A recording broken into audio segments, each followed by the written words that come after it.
Hello, welcome, नमस्कार, जय हिंद, जय भारत, वंदे मातरम। आप सभी के लिए लेकर आ चुके हैं एक और शानदार, बेहतरीन और जिंदाबाद सेशन। अगर आप भी तैयारी कर रहे हैं आने वाले किसी भी कॉम्पिटिटिव एग्ज़ाम की और आपने भी सपना देखा है एक सरकारी नौकरी को अपने घर लाने का, तो ये क्लास आप सभी के लिए होने वाली है बेहद खास। लेकर आए हैं आज आप सभी के लिए हमारी परसेंटेज फैमिली के फर्स्ट टॉपिक परसेंटेज की क्लास नंबर 4। इससे पहले हमारी 3 क्लासेस हो चुकी हैं, अगर आपने नहीं देखी हैं तो जाकर ज़रूर देख लीजिएगा। Hello everyone, this is Abhishek sir in front of you and आप सभी का स्वागत है सरकारी नौकरी अपडेट के इस यूट्यूब चैनल पर। अगर आप यहाँ तक आ ही गए हैं तो इस बात को भी जान लीजिए कि अगर आप इनमें से किसी भी एग्ज़ाम की तैयारी कर रहे हैं तो ये क्लास आप सभी के लिए होने वाली है बेहद खास, क्योंकि इस क्लास के माध्यम से हम हर उस बच्चे तक पहुंचना चाहते हैं जो खुद या उसका परिवार किसी बड़े इंस्टीट्यूट के हज़ारों लाखों रुपए फीस अफोर्ड नहीं कर सकता। हमारा उद्देश्य आप सभी के घर एक सरकारी नौकरी लाने का है और अपने माँ बापू के सपने को साकार करने का है। आपको बता दें, ये क्लास रिकॉर्डेड आपको देखने को मिलती है हर मंडे को और हर सैटरडे को सुबह 8 बजे। इससे पहले हमारे 3 पार्ट हो चुके हैं और उससे पहले हमने एलसीएम एचसीएफ का कंप्लीट निपटारा किया है और सिलेबस को इस तरीके से डिज़ाइन किया गया है कि इन सारे ही एग्ज़ाम्स को इसमें कवर किया गया है। तो निश्चिंत होकर आप लोग हमारे इस बैच को इनरोल कर सकते हैं। यहाँ पर आपको इस क्लास का पीडीएफ मिल जाता है, साथ ही साथ क्वेश्चंस के अलग से मॉक टेस्ट बनाकर आपको यहाँ पर दे दिए जाते हैं, सो दैट इन मॉक टेस्ट को लगाकर आप इस टॉपिक को प्रॉपर रिवाइज कर सकते हैं। साथ ही साथ आपको बता दें कि एग्ज़ाम से ठीक पहले यहीं पर आप लोगों को exam based mega test series भी यहाँ पर दी जाएगी, जो एग्ज़ाम ओरिएंटेड मॉक टेस्ट होने वाले हैं।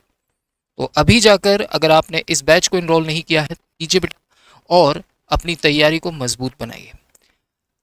साथ ही साथ बात करूंगा अभी तक इस कड़ी में हम लोग कितने टॉपिक्स निपटा चुके हैं। तो हमने एलसीएम को निपटा दिया था और परसेंटेज का आगाज़ कर दिया था। परसेंटेज अपने आप में कितना महत्वपूर्ण है ये बात हमने पहली, दूसरी और तीसरी क्लास में डिस्कस किया था। लगभग 6 टाइप के सवाल हम लोगों ने यहाँ पर डिस्कस किए थे। परसेंटेज का बेसिक फंडामेंटल कॉन्सेप्ट हम लोगों ने यहाँ पर जाना था और फाइनली आज हम लोग बात करने वाले हैं कॉन्सेप्ट नंबर 7 की, जो इस चैप्टर की आन बान और शान है। और आपको बता दें कि ये वाला टाइप ऐसा कोई भी एग्ज़ाम नहीं है जिसमें नहीं पूछा जाता है। आपकी जानकारी के लिए बता दूं, ये वाला जो कॉन्सेप्ट है ये ए बी कॉन्सेप्ट पर आधारित है। जनरली इसे हम ए बी कॉन्सेप्ट के नाम से भी जानते हैं।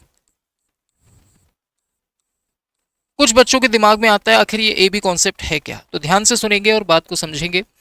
बेसिकली जब दो राशियों का गुणनफल किसी तीसरी राशि के बराबर होता है, अब ये राशियां कुछ भी हो सकती हैं। फॉर एग्जाम्पल कीमत, खपत और खर्च भी हो सकता है। फॉर एग्जाम्पल कीमत, बिक्री और कुल बिक्री हो सकता है। फॉर एग्जाम्पल कीमत, कीमत, बिक्री और राजस्व भी हो सकता है, यानी कि रेवेन्यू हो सकता है। कुछ भी हो सकता है, ये बात आपको समझनी होगी। अब अगर मैं आप लोगों से बात करूं इस बारे में तो इस बात को समझिएगा जरा। इस पर लगभग अगर मैं चाहूं तो आपको केवल आज की क्लास केवल इस कॉन्सेप्ट के ऊपर ही डिस्कस कर सकता हूं, लेकिन ना तो हमारे पास इतना समय है और ना ही हमारा एग्ज़ाम इतना लेट है। इसीलिए चीज़ों को हमें प्रॉपर तरीके से और गागर में सागर भरते हुए डिस्कस करना है, ताकि हमारे सारे कॉन्सेप्ट भी कवर हों और सारे टाइप के क्वेश्चंस से हम लोग गो थ्रू हो जाएं एटलीस्ट, ताकि एग्जाम में अगर क्वेश्चन आए तो हमें बेगाना और अनजाना सा ना लगे। मैं बात कर रहा हूँ ए बी कॉन्सेप्ट की, अपने आप में बहुत इंपॉर्टेंट कॉन्सेप्ट है और इस पर अलग अलग वेराइटी के क्वेश्चंस आपको देखने को मिल जाते हैं। तो जो सबसे पहली वेराइटी आपको यहाँ पर देखने को मिलती है उसमें कहता है कि अगर सी कांस्टेंट है, अगर सी कांस्टेंट है यानी कि सी नहीं बदलेगा, तो हम ये बोल सकते हैं कि ए को बढ़ाने पर बी को कम करना पड़ेगा या फिर ए को कम करने पर बी को बढ़ाना पड़ेगा। इट मीन्स हम कह सकते हैं कि ए और बी एक दूसरे के इन्वर्सली प्रोपोर्शनल हो जाएंगे। कब? जब सी यानी इन दोनों का जो गुणनफल है वो कांस्टेंट हो। ये सबसे पहली वैरायटी आपको यहाँ पर देखने को मिल जाती है। इसी में कई बार आपको इस तरीके से भी चीज़ें दी जाती हैं कि ए भी बदलता है, बी भी बदलता है और सी भी बदलता है। इस वाले केस में केवल सी कांस्टेंट रहेगा, ए और बी बदलेंगे। ए को बढ़ाने पर बी को कम करना पड़ेगा, क्योंकि अगर आप चाहते हो कि इन दोनों का गुणनफल कांस्टेंट रहे तो एक को बढ़ाने पर दूसरे को कम करना ही पड़ेगा। दूसरा जो केस देखने को मिलता है उसमें आप लोगों को कहा जाता है कि भाई ए भी चेंज हो रहा है, बी भी चेंज हो रहा है और सी भी चेंज हो रहा है। किसी भी दो पर चेंज आपको दिया जाएगा, तीसरे पर आपको पूछ लिया जाएगा। तो ये दोनों प्रकार के केस आपको इसी टाइप के अंतर्गत देखने को मिलने वाले हैं। मैं चाहता तो इसी टाइप में 3 टाइप और ऐड करके लेकर आ जाता, लेकिन फिर कुछ नहीं होता, आप लोग चीज़ों को कनेक्ट नहीं कर पाते और हो सकता है कि नर्वस हो जाते, या हो सकता है इतने सारे कॉन्सेप्ट आप याद नहीं रख पाते। तो हमने एक ही कॉन्सेप्ट में इन सारी चीज़ों को कवर किया है। ध्यान से समझिएगा, वेरी वेरी इंपॉर्टेंट। मैं इस पर स्टार लगा रहा हूँ, इससे सवाल हमेशा आते ही आता है। तो अब अगर मैं बात करूं आपसे सबसे पहली वैरायटी की, तो पहले हम इस वाले पर कुछ क्वेश्चंस देखेंगे, फिर उसके बाद हम इस पर कुछ क्वेश्चंस देखेंगे।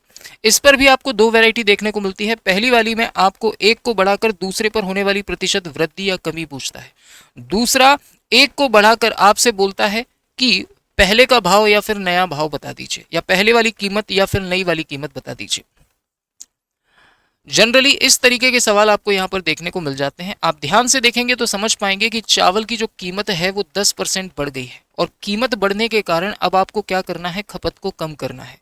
ऑब्वियस सी बात है, जब आप मार्केट में जाएंगे और आप नहीं चाहते कि आपका खर्चा बदले, आप नहीं चाहते कि आपका खर्चा बढ़े, तो पहले आप जितने में चीज़ ला रहे थे और जितनी चीज़ आपको पहले मिल रही थी, अब पहले से कम मिलेगी। यानी आप पहले से उस चीज़ का कम उपभोग कर पाएंगे, कंजप्शन कर पाएंगे। यानी जैसे ही कीमत मार्केट में बढ़ती है किसी चीज़ की, कंजप्शन कम हो जाता है, यानी खपत गिर जाती है। मान लीजिए मैं 100 रुपये की पहले चीनी खाता था, अभी भी मैं 100 रुपये की चीनी खाता हूँ। फ़र्क सिर्फ इतना है, पहले 100 रुपये में मुझे 10 किलो चीनी मिलती थी। अब अगर भाव बढ़ गया तो हो सकता है भाव बढ़ने से अब मुझे उन्हीं 100 रुपये में कम चीनी खाने को मिले। यानी पहले मैं ज़्यादा चीनी खाता था, अब मैं कम चीनी खा पा रहा हूँ। यानी कहीं ना कहीं मेरी खपत कम हो गई है कीमत के बढ़ने के कारण। और यही इस टाइप की पहचान है कि या तो कीमत बढ़ेगी तो पूछेगा खपत को कितना कम कर दें, अगर कीमत कम होगी तो पूछेगा कि खपत को कितना बढ़ा दें।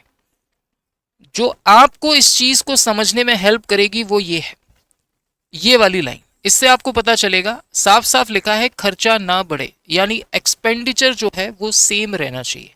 और एक्सपेंडिचर अगर आप चाहते हो सेम रहे, तो कीमत अगर बढ़ रही है तो खपत को कम करना ही पड़ेगा। तो ध्यान पूर्वक देखेंगे तो समझ पाएंगे। पहला तरीका मैं आपको बता देता हूं, प्राइस इनटू कंजप्शन।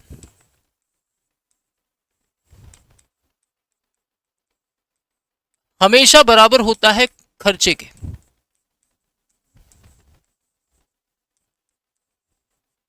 यानी कि कीमत गुणा खपत हमेशा बराबर होता है खर्च के।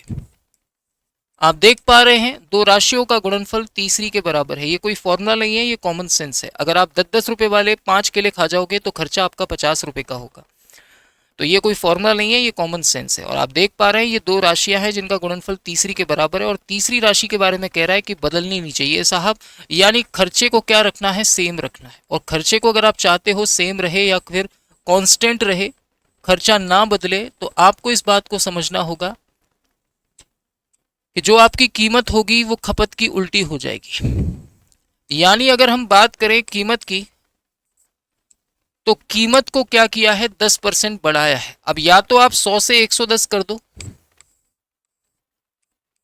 या फिर 10 से 11 कर दो, 0 से 0 को काट कर। तो हम बोलेंगे कि कीमत का रेशो 10 से 11 हुआ है, तो खपत का रेशो 11 से 10 करना पड़ेगा, क्योंकि कीमत और खपत एक दूसरे के उल्टे होंगे, क्योंकि खर्चा समान है। यानी हम बोल सकते हैं कि जो आपकी खपत है वो 11 से 10 हो जाएगी, यानी एक कम हो जाएगी। कितने से, 11 से। इंटू कर देंगे 100 का बड़े प्यार से, आंसर आ जाएगा 100/11, यानी 9 सही 1/11%। यानी आपको अपनी खपत को 9 सही 1/11% कम करना पड़ेगा, यानी डी फॉर दिल्ली आपका आंसर हो जाएगा। और यहाँ पर भी आप ट्रिक का यूज़ कर सकते हैं, जो लास्ट टाइम मैंने आपको पिछले टाइप में बताई हुई थी पिछली क्लास में। वो क्या ट्रिक है, तो वो ट्रिक है R/100 plus minus are into 100। आप इसका भी यूज कर सकते हैं, इससे भी आपका डायरेक्ट आंसर आ जाएगा। आर की जगह बस आपको 10 रखना है, बड़ी है तो नीचे प्लस करेंगे, घटी होती तो माइनस करते हैं, इंटू कर देंगे 100, तब भी आपका डायरेक्ट आंसर आ जाएगा। तो आई होप इस वाली वैरायटी को आप अच्छे से समझ गए हैं। ज़रूरी नहीं हर बार कीमत और खपत बराबर खर्च हो सकता है कीमत गुणा बिक्री बराबर कुल बिक्री या राजस्व के बराबर हो सकता है कीमत गुणा टिकटों की संख्या बराबर टोटल बिक्री के बराबर हो। तो वो चीज़ आपको समझनी है। अब जैसे इस सवाल की अगर मैं बात करूं तो यहाँ तो डाटा परसेंटेज में दिया था आपको, 10% बढ़ गई तो हमने कहा 100 से 110 हो गई या फिर 10 से 11 हो गई, लेकिन यहाँ तो डायरेक्ट ही दे दिया परसेंटेज में ना देते हुए, तो हम इसे डायरेक्ट बना सकते हैं आसानी से। इस बार कह रहे हैं कि हल्दी की जो कीमत है वो क्या हो गई है, 18 से 25 हो गई है। 18 से कितनी हो गई है, 25 हो गई है। तो अब खपत को आपको क्या करना होगा, 25 से 18 करना होगा, यानी खपत को अब आपको पहले से 7 कम करना होगा। परसेंट में बताइए तो आप कहेंगे सर 7 कम करना होगा 25 से, इंटू कर देंगे 100 का बड़े प्यार से, और सॉल्व करेंगे 25 से, 25 चौक 100, 4 सत्ते 28% की कमी आ जाएगी। 28% की कमी यहाँ पर आ जाएगी और यही सवाल का आंसर हो जाएगा, यानी कि सी। तो एज यू कैन सी, आप इस बात को अब समझ गए होंगे, ऐसी मैं आशा करता हूँ। चाहे परसेंट में दे चाहे इस तरीके से दे, अगर खर्चा समान रखना चाहता है तो उस केस में आप आसानी से कीमत बढ़ाने पर खर्च को कितना परसेंट कम करना होगा या कीमत कम करने पर खर्चे को कितना परसेंट बढ़ाना होगा, यह निकाल सकते हैं। आगे बढ़ूंगा बेटा और आपको बताने की कोशिश करूंगा इसी की एक और शानदार वैरायटी, थोड़ा सा ट्विस्ट लाकर, थोड़ा सा मेकअप करवाकर। इस बार चीनी की कीमत 10% कम हुई है। अब कीमत कम हुई है तो सीधी सी बात है कि खपत अब बढ़ जाएगी, पहले से आपको अब ज़्यादा खाने को मिलेगा। तो हुआ यूं है कि कीमत क्या हो गई है बच्चे, आप कहेंगे सर 10% कम हो गई है। तो या तो मैं बोल सकता हूँ 100 से 90 हो गई है, या मैं बोल सकता हूँ 10 से 9 हो गई है, 0 से 0 काट कर बात बराबर है। तो खपत क्या हो जाएगी, 9 से 10 हो जाएगी। यानी पहले अगर आप 9 किलो चीनी खाते थे तो अब आपको 10 किलो चीनी खाने को मिलेगी। सवाल में कह रहे हैं पहले आपको 45 किलोग्राम चीनी खाने को मिलती थी, क्योंकि पहले आप 45 किलो चीनी खरीद पाते थे, यानी 9 नहीं 45 किलो के बराबर है। कितने गुना है, आप कहेंगे सर 5 गुना है। तो अब आपको कितनी चीनी खाने को मिलेगी, आप कहेंगे सर 50 किलोग्राम। यही तो पूछा है कि बताइए उस पैसे से कितनी किलोग्राम चीनी खरीदी जा सकती है। तो अब उस पैसे से 50 किलोग्राम चीनी खरीदी जा सकती है, और यही इस क्वेश्चन का प्यारा सा आंसर होने वाला है। आई होप इतनी सी बात आपको समझ में आ गई हो। कुछ भी नहीं किया मैंने, मुझे पता कैसे चला कि खर्चा उतना ही है। अरे भाई खर्चा उतना ही है क्योंकि चीनी की कीमत 10% कम हुई है, और उस पैसे से, उसी पैसे से मुझे कितने किलोग्राम चीनी खरीदनी होगी, जो पहले मैं 45 किलोग्राम चीनी खरीदने के लिए खर्च करता था। यानी पहले जितना खर्चा करता था उतना ही अभी करता हूँ, मतलब खर्चा समान है। और जैसे ही मैंने देखा खर्चा समान है, कीमत और खपत एक दूसरे के उल्टे हो जाएंगे प्यारे बच्चों। इसी में हम भाव ताव वाले सवाल भी देख लेते हैं। जैसे कि इस सवाल की बात करते हैं। अब इस सवाल को अगर आप ध्यान से देखेंगे तो समझ पाएंगे इस बात को। इस बार आपसे ये नहीं पूछेगा कि कितनी मात्रा खरीद सकते हो या पहले कितनी खरीदते थे। इस बार पूछेगा कि पहले भाव क्या था या अभी भाव क्या था। इससे पहले मैं एक छोटा सा वैरायटी आपको दिखाना चाहूंगा, सेम उसी पैटर्न पर है ये भी। आप देख पा रहे हैं दो राशियों का गुणनफल तीसरी के बराबर है, क्योंकि हमें मालूम है आयत का जो क्षेत्रफल होता है वो लंबाई गुणित चौड़ाई होता है। यहां पर भी मैं ये रूल अप्लाई कर सकता हूं, क्योंकि दो राशियों का गुणनफल तीसरी के बराबर है। और देखो सवाल में साफ दिया है कि क्षेत्रफल को समान बनाए रखना है। अगर आप चाहते हो कि आपका क्षेत्रफल चेंज ना हो, क्षेत्रफल आपका सेम रहे, तो लंबाई और चौड़ाई को एक दूसरे का क्या करना होगा, उल्टा करना होगा। तो सेम यही पैटर्न आप यहां भी लगा सकते हैं। तो एक बार मैं दिखाना चाहूंगा आप लोगों को कि लंबाई को आपने 66 से ही 2/3% क्या कर दिया है, बढ़ा दिया है। मतलब 3 से क्या कर दिया है, 5 कर दिया है। आप कहेंगे कैसे सर, 66 से ही 2/3 का मतलब होता है 2/3, यानी 3 से 2 बढ़ाकर 5 कर दिया। तो चौड़ाई को अब 5 से 3 करना होगा, क्योंकि आप नहीं चाहते कि आपका क्षेत्रफल बदले, यानी कि चौड़ाई को आपको 2 कम करना होगा। कितने से? 5 से इंटू कर देंगे 100 का, तो आ जाएगी 40% की कमी। यानी चौड़ाई को अब आपको 40% कम करना पड़ेगा बच्चों। सीडीएस में आया हुआ क्वेश्चन है और बहुत ही खूबसूरत क्वेश्चन है। अब बात करते हैं इसी की दूसरी वैरायटी की, जिसमें पुराना या फिर नया भाव आपसे पूछा जाएगा। खर्चा यहाँ भी सेम है लेकिन दिया नहीं जाएगा, ये आपको अपने दिमाग से सोचना पड़ेगा। सवाल में कह रहे हैं खाना पकाने के तेल की कीमत 20% कम हो गई है। अब खाना पकाने के तेल की कीमत अगर 20% कम हो गई है, तो एक दुकानदार 7200 रुपये में 10 लीटर अधिक खाना पकाने का तेल खरीद सकता है। यानी पहले भी वो 7200 का तेल खरीदता था, अभी भी वो 7200 का ही तेल खरीद रहा है। मतलब खर्चा पहले जितना था उतना ही अभी है। मतलब पहले जितने रुपए खर्च करता था उतने ही अभी कर रहा है। तभी तो उसे भी कीमत कम होने पर पहले से 10 लीटर ज्यादा तेल मिल रहा है, राइट। तो वही कहानी यहां पर भी है। खर्चा समान है तो हमें पता है कीमत और खपत एक दूसरे के उल्टे होंगे। कीमत 20% कम हुई है, मतलब 5 से 4 हो गई है या 100 से 80 हो गई है, तो खपत को 4 से 5 करना पड़ेगा। यानी खपत 4 से 5 बढ़ जाएगी। यानी पहले से आपकी खपत 1 बढ़ जाएगी। यानी पहले से आपको 1 किलो खाना पकाने का तेल ज्यादा मिलेगा। लेकिन सवाल में कह रहे हैं 1 नहीं 10 लीटर ज्यादा मिलता है। यानी एक एक नहीं 10 लीटर के बराबर है। कितने गुना है? 10 गुना है। तो पूछा जा रहा है कि कटौती से पहले खाने के तेल की कीमत कितनी थी। तो पहले वो कितनी खरीद पाता होगा? आप कहेंगे 10 गुना है, तो ये भी 10 गुना होगा बच्चों। यानी पहले वो 40 किलो तेल या 40 लीटर तेल खरीदता था। अभी वो कितना तेल खरीदता होगा? अभी खरीदता होगा सर 50 लीटर तेल। हमसे पहले का भाव पूछा है, तो ध्यान दीजिएगा। पहले वो 40 लीटर तेल खरीदता था 7200 रुपए का, और अभी भी वो 50 लीटर तेल खरीद रहा है 7200 रुपए का। अगर पूछता है पुराना भाव या प्रारंभिक भाव, तो हम कहेंगे कि अगर 7200 रुपये में 40 लीटर आता है तो 1 लीटर कितने का होगा? आप कहेंगे सर 180 रुपए प्रति लीटर होगा। और नया भाव कितना होगा? तो नया भाव 0 से 0 काटते हैं तो 5 एकम 5, 5 चौके 20 और 5 चौके 20। नया भाव है 144 रुपए प्रति लीटर। ये आ गया आपका पुराना भाव।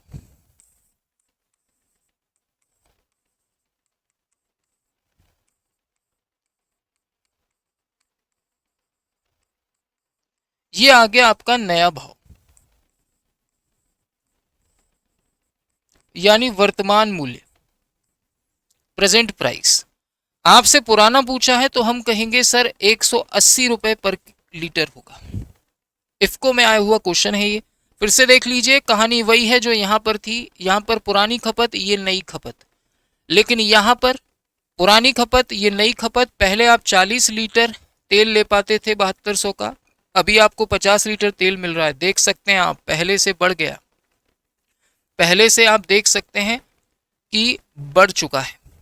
तो यहां से आपको ये बात समझ में आएगी कि पैटर्न वही है। कीमत कम हुई, खपत बढ़ गई। कितनी बढ़ गई? एक सवाल में बोल रहा है 10 लीटर। कितने गुना? 10 गुना। तो ये भी 10 गुना। यानी पहले आप 40 लीटर तेल लेते थे, अभी आप 50 लीटर ले पा रहे हो। क्यों? क्योंकि कीमत कम हुई है। 40 लीटर कितने का? 7200 का। तो 1 लीटर कितने का? 180 का। 50 लीटर पहले कितने का? अभी कितने का? 7200 का। तो 1 लीटर कितने का? 144 का। और इस तरह से आप इस प्रकार के सवालों का भी शिकार कर सकते हैं। अब एक स्पीड में मैं सवाल देखूंगा आप लोगों के लिए। 15% की कीमत में क्या हुई है? कमी हुई है। यानी कि कीमत 20 से कितनी हो गई है? आप कहेंगे 17 हो गई। तो खपत 17 से 20 हो जाएगी। यानी आपकी खपत पहले से 3 बढ़ जाएगी। यानी पहले से आपको 3 किलोग्राम ज्यादा वॉशिंग पाउडर मिलेगा, लेकिन सवाल में 5 किलोग्राम ज्यादा मिल रहा है। यानी 3 नहीं 5 किलोग्राम के बराबर है। तो पूछा जा रहा है कि प्रति किलोग्राम वॉशिंग पाउडर की मूल कीमत है। तो जरा ध्यान से देखेंगे, 3 बराबर 5 हो जाएगा। ठीक है। 3 बराबर 5 है। कितने गुना है? आप कहेंगे सर ये तो 5/3 गुना है। तो ये भी 5/3 गुना होगा और ये भी 5/3 गुना होगा। जब आप इसे 5/3 गुना करेंगे तो पता लगेगा 85/3 किलोग्राम, और जब इसे 5/3 गुना करेंगे तो मिलेगा 100/3 किलोग्राम। यानी पहले आप 85/3 किलोग्राम वॉशिंग पाउडर ले पाते थे, अभी आप 100/3 किलोग्राम वॉशिंग पाउडर ले पा रहे हैं। आपसे मूल कीमत पूछी है, मतलब पुराना भाव पूछा है। पहले आप 85/3 किलोग्राम ले पाते थे, कितने का? 1275 रुपए का। तो 1 kg का भाव आप निकाल सकते हैं बड़े ही प्यार से मेरे बच्चे।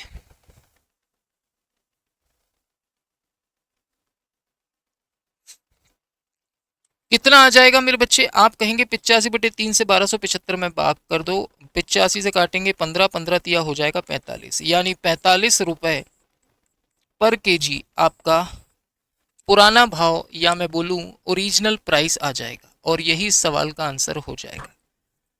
तो हर एक वैरायटी हम यहाँ पर देख रहे हैं। उम्मीद करता हूँ ये वाली वैरायटी भी आपको समझ में आ गई होगी, जिसमें पुराना और नया भाव हम लोगों ने निकालना सीख लिया है।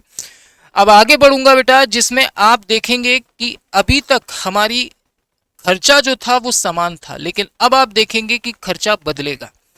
अब आप देखेंगे कि खर्चा बदलेगा, कीमत भी बदलेगी और खपत भी बदलेगी। किसी भी एक पर प्रतिशत बदलाव यानी परसेंटेज चेंज आपसे पूछ लेगा।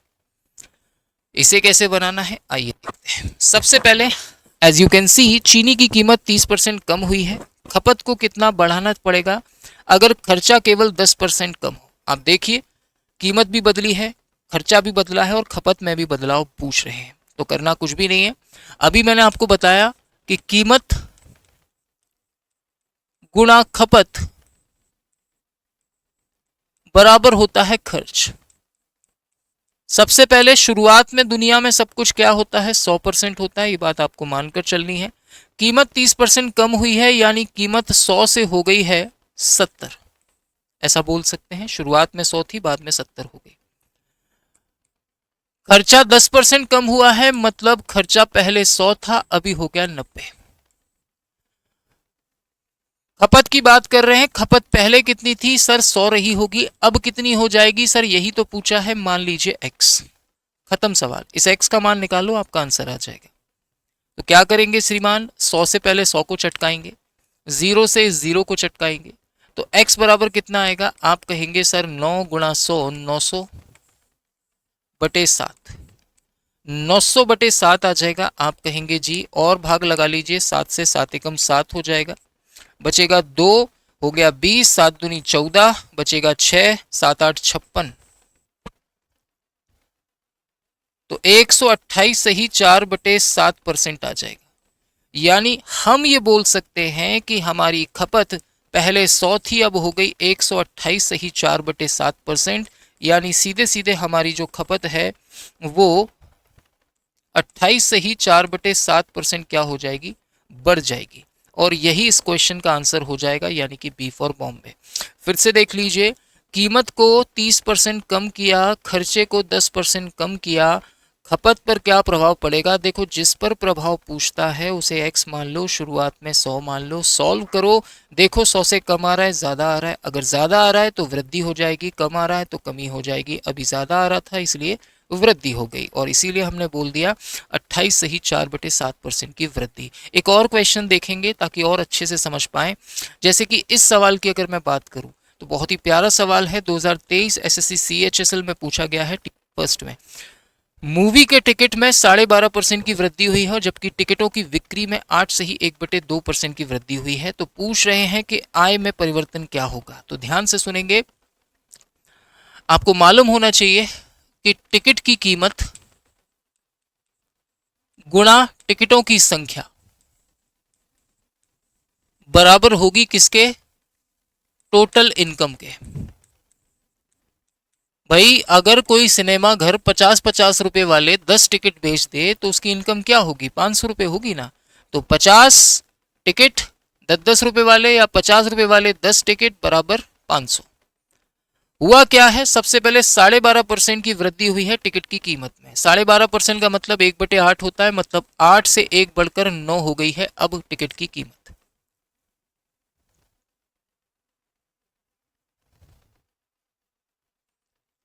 आप कहेंगे जी सर, बिल्कुल सत्य कहा आपने। टिकटों की बिक्री में 8.5% की वृद्धि हुई है। अब टिकट की बिक्री की बात हो रही है, टिकट की बिक्री 8.5% बढ़ गई। अब 8.5% का मतलब क्या होता है, तो देखो जिन्हें नहीं पता उन्हें बता देता हूं। 8 दूनी 16 और एक 17, 17/2% हटाएंगे नीचे 100 यानी 17/200, यानी 200 से 17 बढ़कर 217 हो गई है। 200 से 17 बढ़कर 217 हो गई है टिकटों की संख्या।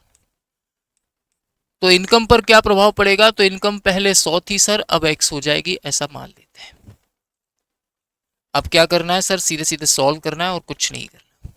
देखो 2 जीरो से मैं 2 जीरो को काट देता हूं, जो कट रहा है वो काट लेंगे, जो नहीं कट रहा उसे छोड़ देंगे। x बराबर कितना आएगा, तो आप कहेंगे सर 9 गुणा 217 बटे में 16। आप कहेंगे जी सर, आप कहेंगे जी सर। अब अगर मैं आपसे बोलूं कि बेटा मुझे एक बात बताओ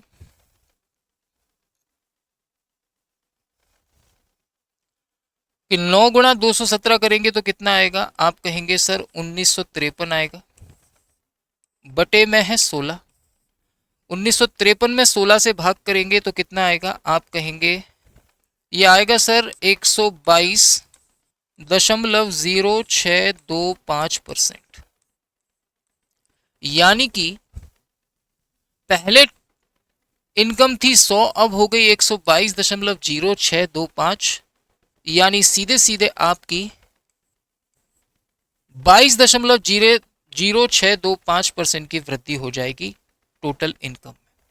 तरीका वही है, आप देख सकते हैं कॉन्सेप्ट बिल्कुल सेम है, जैसा पहले था वैसा ही अभी है। आई होप यू गाइज इतनी सी बात आपको समझ में आ गई होगी।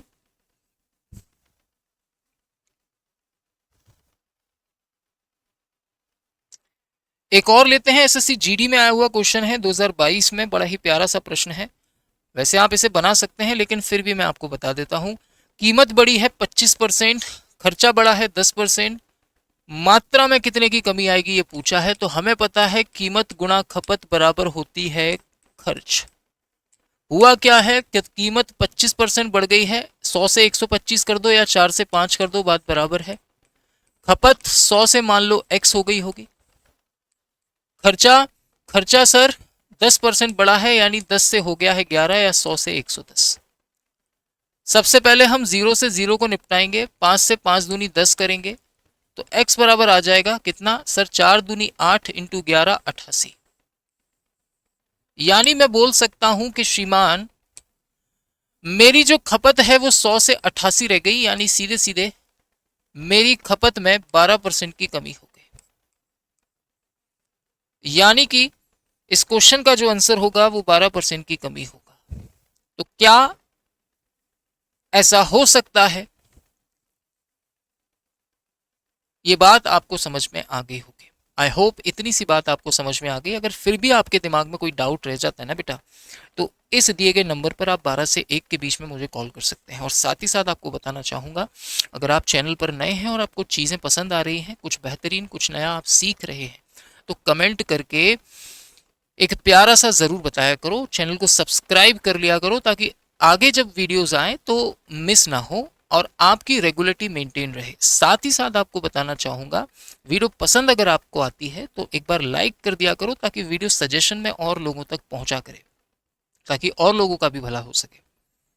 चलिए अब बात करते हैं हमारे कॉन्सेप्ट नंबर 8 के बारे में।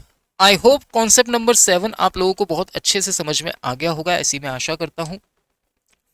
कॉन्सेप्ट नंबर 8 जो है बेसिकली ये आधारित है हमारा बचे हुए पार्ट के आधार पर। आपने कई बार इस तरीके के क्वेश्चंस देखे होंगे जब आपने कोई एग्जाम दिया होगा, या कहीं और आपने इस चैप्टर को पढ़ा होगा। आपने कई बार इस तरीके के प्रश्न देखे होंगे जिसमें कहा जाता है कि राम के पास कुछ पैसा था, उसमें से 10% उसने अपनी शिक्षा पर खर्च कर दिया, 30% बच्चों पर खर्च कर दिया, 20% कपड़ों पर खर्च कर दिया, लास्ट में उसके पास कितना रुपया बचा। या फिर लास्ट में अगर उसके पास इतना रुपया बचा है तो शुरुआत में उसके पास कितना पैसा था। इसमें दो वैरायटी बनती हैं, पहली जिसमें डायरेक्ट खर्चा करता है जो भी राशि हो उसमें से, और दूसरा जब बचे हुए में से कुछ बचा हुआ खर्च करता है।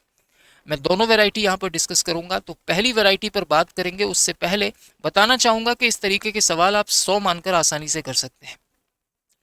जैसे ये सवाल है, रिकी अपने सैलरी का 35% किराने पर खर्च कर रहा है, 15% लोन पर खर्च कर रहा है, 14% बिजली के बिल पर और 6% अन्य खर्चों पर।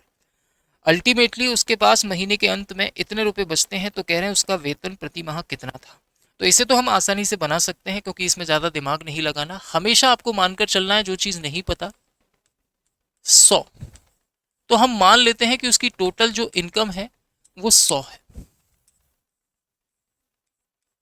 अब अगर टोटल इनकम उसकी 100 है, जिसमें से उसने 35% किराने के सामान पर खर्च कर दिए, अगर मैं पूछूं आपसे कि उसका टोटल खर्च कितना है, तो आप कहेंगे सर उसका टोटल खर्च है, उसने 35% यानी 35 रुपए किराने पर खर्च कर दिए, 15 रुपए लोन पर खर्च कर दिए, 14 रुपए बिजली पर खर्च कर दिए, प्लस 6 रुपए अन्य खर्चों पर खर्च कर दिए। कुल मिलाकर उसने कितना खर्च कर दिया, तो 35 15 हो गया 50, 50 और 20 हो गया 70, यानी 70 रुपए उसने टोटल खर्च कर दिए। 100 में से उसने 70 खर्च कर दिए हैं, तो जरा बचाओ उसकी बचत कितनी होगी। आप कहेंगे उसकी टोटल जो अब बचत होगी वो हमें बताने की जरूरत नहीं है, साफ नजर आ रहा है कि उसकी जो टोटल बचत होगी वो 30 रुपया होगी। लेकिन सवाल में उसकी टोटल बचत जो दी गई है वो दी गई है सर 2400 रुपए।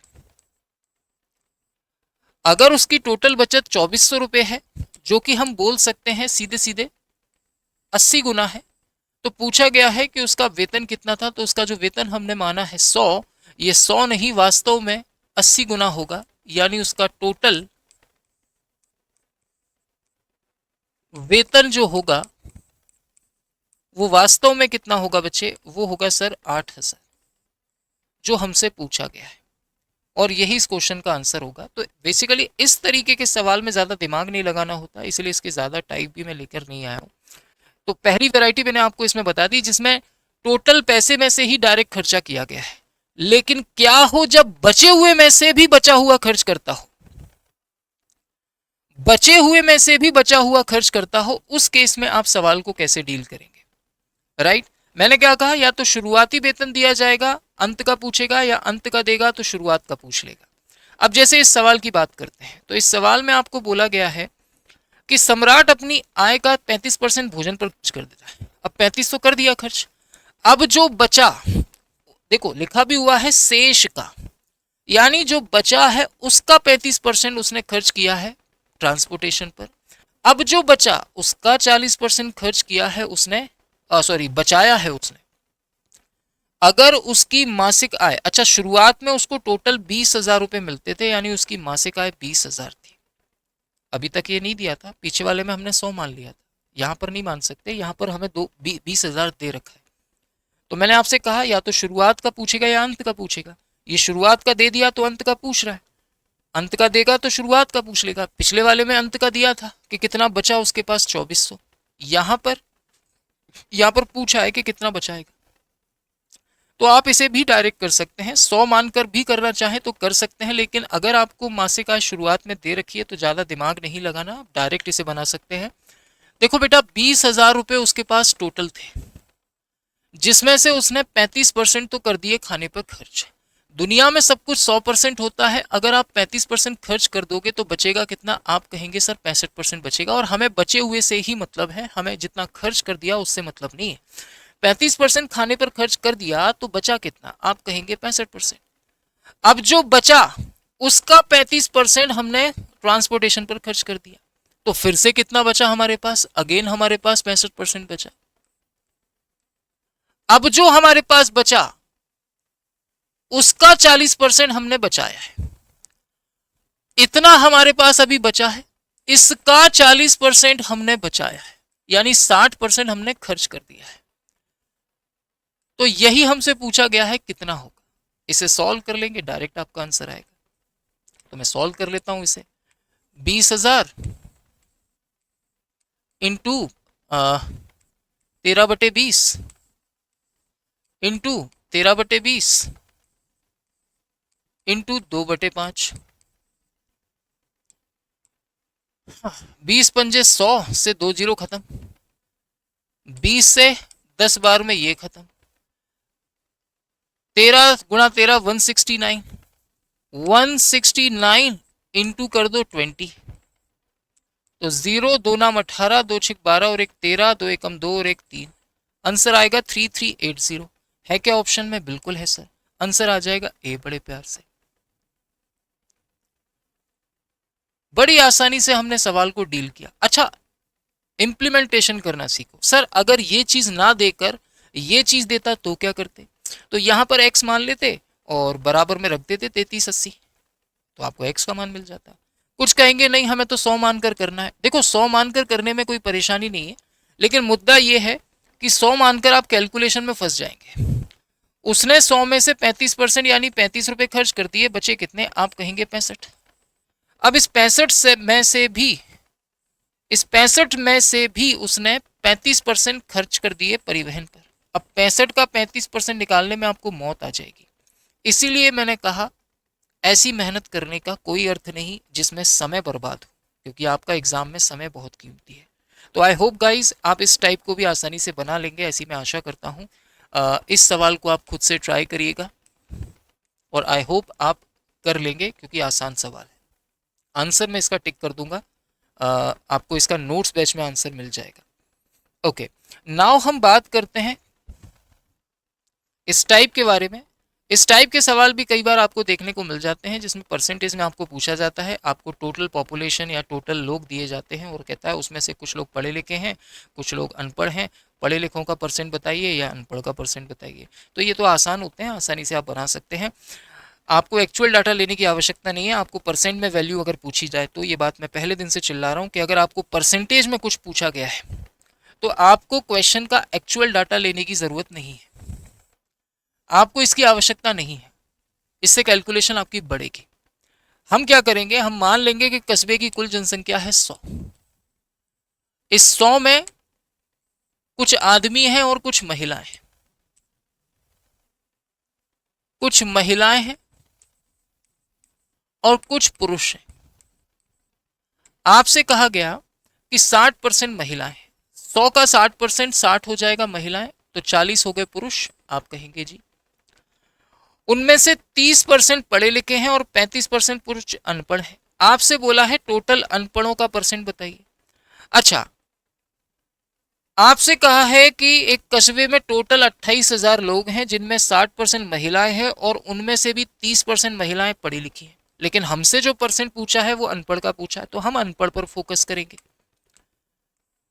तो अब अगर मैं आपसे पूछूं कि बच्चे 60 का 30% अगर महिलाएं पढ़ी लिखी है, यानी 18 महिलाएं पढ़ी लिखी है, तो अनपढ़ कितनी होंगी? आप कहेंगे सर 42 होंगी। हमें मतलब है अनपढ़ से, तो ये निकालने की हमें जरूरत ही नहीं थी। ऐसे ही पुरुषों की अगर मैं बात करूं, तो पुरुषों के बारे में क्या कहा गया है? 35% पुरुष अनपढ़ है, तो डायरेक्ट अनपढ़ ही निकालो। 40 का 35% निकाल लो। 40 का 35% क्या होगा? 4 पंजे 20, 4 तिया 12 और 2 14। नहीं, 40 का 35% है ना। ओके, तो 4 पंजे 20, 4 तिया 12, 13 14, 14 होगा क्या? 14 होगा। यानी 14 पुरुष कैसे हैं? अनपढ़ है। हमें केवल अनपढ़ लोगों से मतलब था। ये अनपढ़ महिलाएं हैं, ये अनपढ़ पुरुष हैं। अनपढ़ महिलाएं हैं, ये अनपढ़ पुरुष हैं।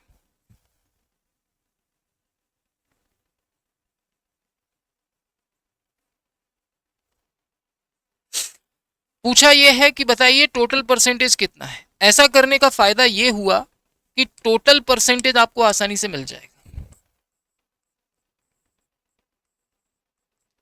आपसे टोटल अनपढ़ परसेंटेज पूछा है, ये रही महिला अनपढ़, ये रहे पुरुष अनपढ़, तो डायरेक्ट आप 42 प्लस 14 कर दीजिए, 56% डायरेक्ट में आंसर आ जाएगा आपका। यानी 56% लोग जो हैं वो अनपढ़ हैं उस गांव में। अब सोच कर देखो, अगर आपने 28,000 लिया होता तो कितनी आपको कैलकुलेशन करने की जरूरत पड़ जाती। कायदे से हम इस स्टेप को हटा सकते थे, इसकी हमें कोई जरूरत नहीं थी। कायदे से हम इस स्टेप को हटा सकते थे, हमें इसकी जरूरत नहीं थी, हमें केवल अनपढ़ों से मतलब था, हमने डायरेक्ट अनपढ़ निकाले।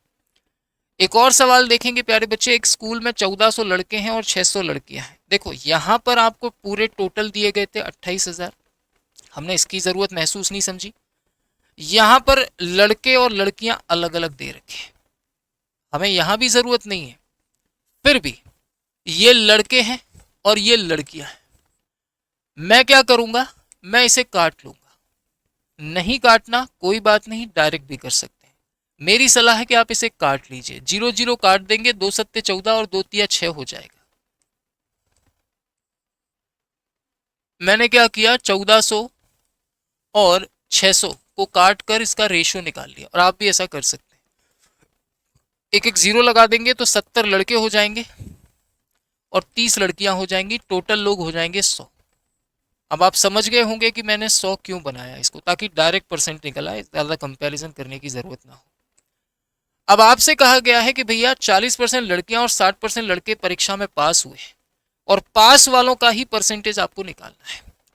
तो इस 70 में से कितने लोग पास हुए हैं, तो हम डायरेक्ट पास पे ही ध्यान देंगे, क्योंकि पास का ही परसेंटेज पूछा है।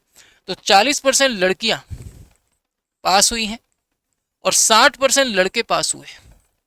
तो 70 का 60% हो गया 42, और 30 का 40% हो गया 12। यानी कि हम बोल सकते हैं कि टोटल यहां पर भी 56% व्यक्ति ऐसे हैं, 56 लोग इतने हैं 100 में से, 100 में से 56, 100 में से 56, यानी 56% लोग ऐसे हैं जो पढ़े लिखे हैं। एक सेकंड, कुछ गड़बड़ हुई है क्या? 40% girls and 60% of boy pass in the examination, pass candidate.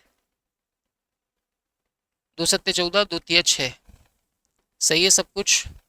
100 लोग हैं, 70 का 60%, 70 का 60% हो गया 42, और 30 का 40%। ओके, मैंने उल्टा कर दिया। 40% लड़कियां और 60% लड़के, नहीं बिल्कुल सही है। सफल अभ्यर्थियों का प्रतिशत कितना है, तो सफल अभ्यर्थी कितने हो गए हमारे पास, तो 42 और 12। ये 56 कहाँ से आ गया, ये 56 थोड़ी ना आएगा। 42 12 2 2 4, 54% आएगा, लेकिन ऑप्शन में तो 54 भी नहीं है, मतलब ऑप्शन मिस्टेक है।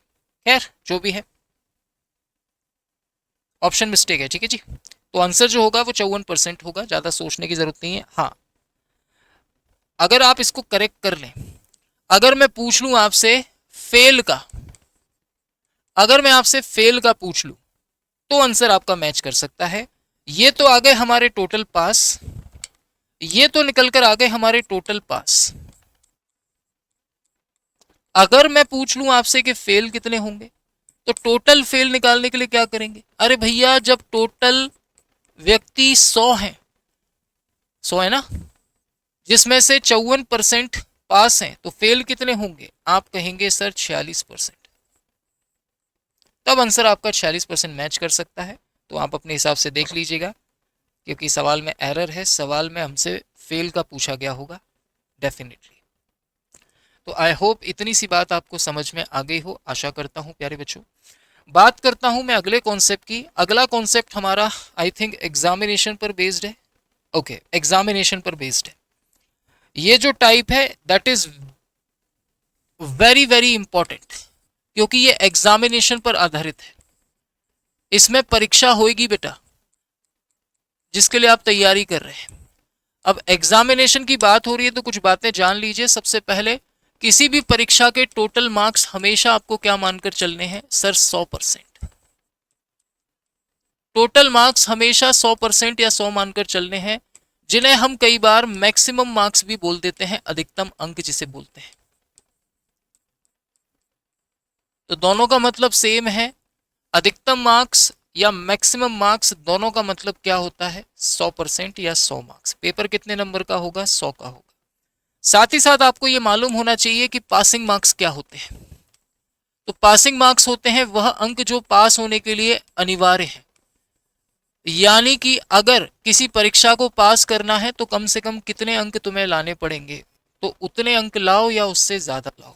जैसे जनरली 35% पर हम पास होते हैं, तो या तो आप 35 लाइए या 35 से ऊपर लाइए। 35 से अगर कम हुए तो आप फेल हो जाएंगे। बात करते हैं सबसे पहले वैरायटी की। एक इंजीनियरिंग का छात्र है, पास होने के लिए उसको 45% अंक चाहिए, मतलब 45% अंक अगर लाएगा तो ही वो पास होगा, उससे कम लाएगा तो वो फेल होगा। 45% या उससे ज़्यादा आए तो वो पास होगा, इससे कम आए तो वो फेल होगा। उसने एक पेपर दिया है जिसमें उसको 157 अंक मिले हैं। अगर उसे 157 अंक मिले हैं प्यारे बच्चों, तो वो पास क्यों नहीं हुआ? आप कहेंगे सर 157 अंक तो उसको मिले हैं, लेकिन वो 23 अंकों से फेल हुआ है। मतलब अगर उसको 23 अंक और दे दिए जाते तो वो पास हो जाता। वो पास हो जाता मतलब उसके 45% बन जाते। तो पूछा गया है अधिकतम अंक कितने होंगे, तो अधिकतम अंक आपको मानकर चलने हैं 100%। अधिकतम अंक आपको मानकर चलने हैं 100%, जिसकी वैल्यू आप मान सकते हैं x। ये टोटल कितना हो गया? आप कहेंगे सर ये हो गया 180। कितने गुना है? आप कहेंगे 4 गुना है। तो बेटा ये भी 4 गुना होगा, और 100 का जैसे ही 4 गुना करेंगे आप, आपको आंसर मिलेगा 400। यानी जो आपका पेपर है वो 400 अंकों का है, और ये सबसे बेस्ट तरीका है। अगर मैं आपसे बोलूँ यार मैंने पेपर दिया अभी एसएससी जीडी का, मेरे 40 ही अंक आए, अगर 20 और आ जाते तो मैं पास हो जाता यार। मतलब पास होने के लिए तुम्हें 60 अंक लाने पड़ेंगे। अगर मैं आपसे बोलता यार मैंने पेपर दिया एसएससी सीजीएल का और मेरे 245 मार्क्स आए हैं, 15 और आ जाते तो मैं पास हो जाता यार। इसका मतलब पास होने के लिए 260 अंक आपको लाने पड़ेंगे। आई होप इतनी सी बात आपको समझ में आ गई। इसीलिए मैंने इन दोनों को क्या किया है, जोड़ा है, क्योंकि वो लाया 157 है, 23 अंकों से वो फेल हुआ है, मतलब 23 उसे और मिल जाते तो उसके आ जाते 45%। तो मैंने बराबर 45% कर दिया। मैक्सिमम मार्क्स की वैल्यू निकालने के लिए 100 रख दिया। हमेशा याद रखना इसे क्रॉस मल्टीप्लीकेशन कहते हैं। परसेंट के नीचे परसेंट को रखना है, नंबर के नीचे नंबर को रखना है। एक और सवाल देखते हैं सेम पैटर्न पर। इस बार बोल रहे एक छात्र को मनोविज्ञान में पास होने के लिए 20% अंक लाने थे, लेकिन इस बार भाई साहब केवल 10% ही ला पाए। पिछली बार नंबरों में लाए थे, इस बार परसेंट में लाए हैं। अब इस सवाल की अगर मैं बात करूं आपसे, तो मनोविज्ञान में पास होने के लिए उन्हें 20% अंक लाने थे, लेकिन भाई साहब लेकर आए केवल 10%। भाई साहब केवल 10% ही ला पाए और 20 अंकों से फेल हो गए। मतलब अगर उन्हें 20 अंक और मिल जाते तो वो पास हो जाते, अर्थात उनके 20% मार्क्स आ जाते। अगर मैं इस 10% को उधर लेके जाऊं तो क्या मैं ये बोल सकता हूं कि 10% बराबर होगा 20 के? पूछा गया है उत्तीर्ण अंक कितने हैं, तो उत्तीर्ण होने के लिए आपको लाने पड़ेंगे 20%, बराबर किसके? मान लीजिए x के। कितने गुना है? आप कहेंगे 2 गुना है, तो बेटा ये भी 2 गुना होगा। यानी कि पास होने के लिए आपको 40 अंक लाने पड़ेंगे। हमसे अभी नहीं पूछा मैक्सिमम मार्क्स। अगर हमसे पूछते मैक्सिमम मार्क्स कितने होंगे, अगर हमसे पूछते टोटल मार्क्स कितने होंगे, तो हम निकालते 100% की वैल्यू। 100% बराबर किसके? मान लेते हम x के। जब ये 2 गुना था तो ये भी 2 गुना हो जाता, पेपर आ जाता हमारा कितने नंबर का? आप कहते सर 200 नंबर का पेपर होता। ये मैक्सिमम मार्क्स है प्यारे बच्चों, दैट इज मैक्सिमम मार्क्स। लेकिन हमसे पूछे कि भैया उत्तीर्ण अंक कितने हैं, मतलब पास होने के लिए कितने प्रतिशत अंक लाने पड़ेंगे, तो वो तो 20% थे, लिखा भी हुआ है पास होने के लिए 20% अंक चाहिए। हमें पता है 10% की वैल्यू 20 के बराबर है, 20% की वैल्यू 40 के बराबर हो जाएगी। यही तो पूछा है। अच्छा, ऐसे भी समझ सकते थे इस बात को कि भाई साहब 20% से पास होते हैं, भाई साहब लाए 10%, 20 अंकों से फेल हो गए।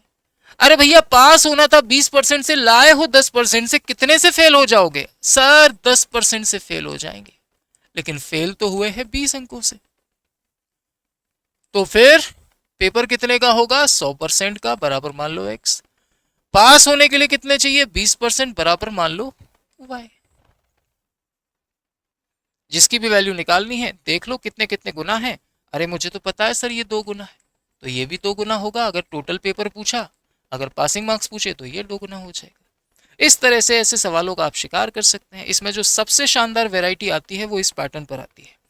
जिसमें या तो पासिंग मार्क्स या पासिंग परसेंटेज या फिर टोटल मार्क्स पूछ लेता है। अभी तक एक ही विद्यार्थी था, इस बार दो विद्यार्थी आपको नजर आएंगे या फिर दो पेपर नजर आएंगे। या तो एक ही विद्यार्थी दो पेपर देगा या दो विद्यार्थी सेम पेपर देंगे। एक छात्र 20% अंक लाया है, 40 अंकों से फेल हो गया है, और दूसरा 32% लाया है लेकिन 47 अंक पास होने से ज्यादा ले आया है।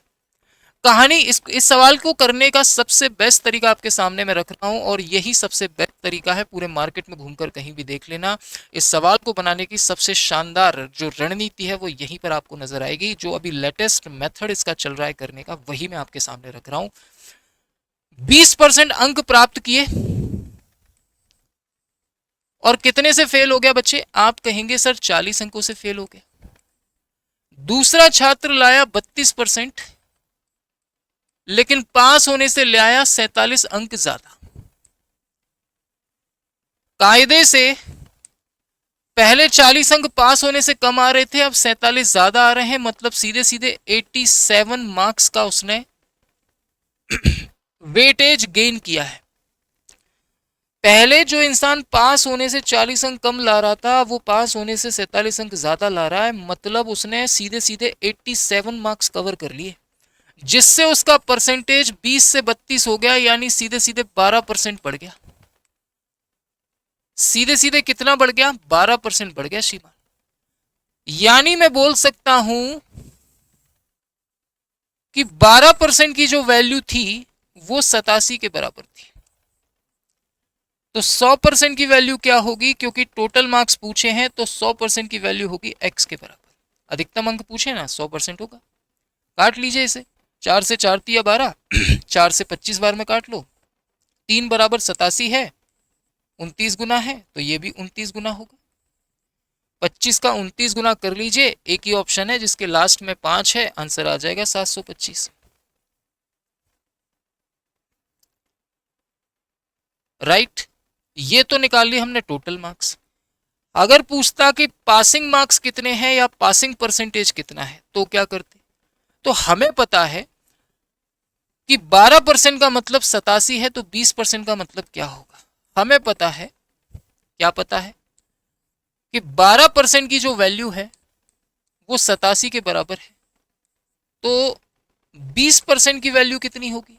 आप कहेंगे सर 20% की वैल्यू मान लो x के बराबर होगी।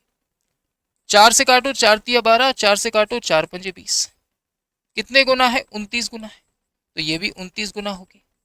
यानी कि 5 गुणा 29 करेंगे 145 आ जाएगा। यानी कि वह छात्र 20% अंक लाया और 40 अंकों से फेल हो गया, या मैं बोल सकता हूं कि वह छात्र 145 अंक लाया, क्योंकि 12% बनता है 87 अंकों से, तो 20% बनेगा 145 अंकों से, मतलब वो 145 अंक लेकर आया और 40 अंकों से फेल हो गया। मतलब अगर मैं उसे ये 40 अंक और दे दूं तो वो पास हो जाएगा। यानी पासिंग मार्क्स जो रहे होंगे वो कितने रहे होंगे बच्चे? आप कहेंगे सर पासिंग मार्क्स ही तो निकालने हैं। अरे ध्यान से देखिए सर, वो 145 लाया है और 40 अंकों से फेल हो गया है, मतलब 40 अंक उसे और मिल जाते तो वो पास हो जाता। मतलब पास होने के लिए 185 अंक अनिवार्य है। आप चाहते तो 32% की वैल्यू भी निकाल सकते थे, मैंने 20% की निकाल ली, बात बराबर है। पर इस केस में आपको माइनस करना पड़ता। यहाँ पर प्लस इसलिए कर रहे हैं क्योंकि पास होने से कम मार्क्स लाया है, यहाँ पर माइनस इसलिए करेंगे क्योंकि पास होने से 47 अंक ज़्यादा लाया है। या तो आप 20% की वैल्यू निकाल लो, हमारी आई 145, या फिर 32% की वैल्यू निकाल लो, हमारी आती जो भी सॉल्व करने पर आ जाती। तो पासिंग मार्क्स मिल गए। अगर पूछता पासिंग परसेंटेज क्या होगा, तो हम कहते हैं कि सर पास होने के लिए जरूरत है 725 मार्क्स की। टोटल पेपर है 725 मार्क्स का, 185 पर आप पास होते हो। अगर हमसे पूछता कि पास परसेंटेज कितना है, तो हम कहते हैं सर 185 अंक लाओ, कितने में से? 725 में से, इंटू कर दो 100 का, तो हमें पासिंग परसेंटेज मिल जाता। तो मैंने एक ही सवाल में आपको तीनों चीज़ें निकाल कर बता दी। टेंशन मत लो, आपको सवाल के अंदर एक ही चीज़ पूछी जाएगी, वो कोई भी हो सकती है। सेम पैटर्न का सवाल है, ये सवाल आपको खुद से ट्राई करना है प्यारे बच्चों। यहाँ पर आपको उत्तीर्ण अंक निकालने हैं, बिल्कुल इस तरह जिस तरह मैंने आपके सामने निकाले। या फिर मैं बता दूं, चलो मैं बता ही देता हूं। 20% अंक लाया, 25 अंकों से फेल हो गया। 20% अंक लाया, 25 अंकों से फेल हो गया। दूसरा, 50% लेकर आया लेकिन 20 अंक एक्स्ट्रा ले आया। कितने अंक कवर किए उसने? आप कहेंगे सर 45। सीधे सीधे उसने 45 अंक बढ़ा लिए। पहले 25 अंक पास होने से कम ला रहा था, पास होने से 20 अंक ज्यादा ला रहा है, मतलब 45 अंक उसने अपने बढ़ा लिए, जिसके कारण उसका 30% बढ़ गया।